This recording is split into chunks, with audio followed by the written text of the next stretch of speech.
Do you remember those odd Z-grade games that would appear in ads and on Flash? Well, that's what Space Funeral reminds me of.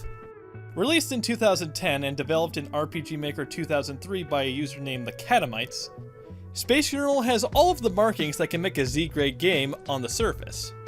The story is about a crying pajama-wearing child named Philip who is told to leave his house. Afterwards, he embarks on an adventure after he realizes something has gone horribly wrong. I've heard many people say the guy who tells you to leave is his father, but there is no confirmation on that. I kinda like to believe it's just some random guy who told him that. Early on in his adventure, he comes across a horse made out of legs, fittingly enough named a leg horse, who joins his party and bosses him around.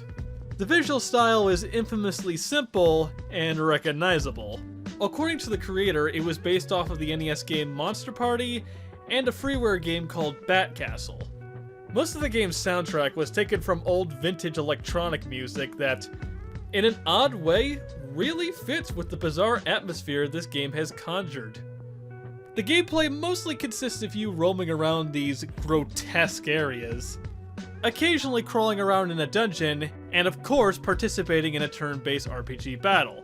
Since this was done in RPG Maker 2003, it's an action time-based system.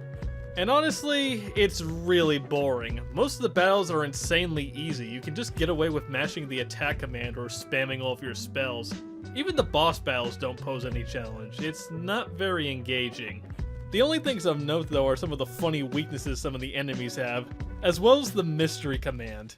The amount of ridiculous things that can come from it are pretty hilarious. I'd recommend trying them all out for yourself. And that's kind of the reason why I decided to do a quick review on this. I could go into detail about each different event that goes on in the game, but honestly, the game itself is insanely short. You can easily beat it within an hour, so it's honestly better if you experience it blind on your own. And if that wasn't enough for you, I guess I should say that I had an overall really good time with this.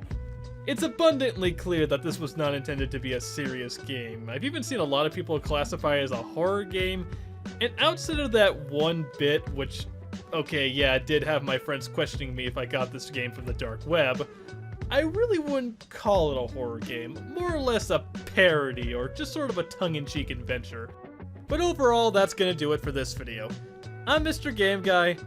Have a nice day.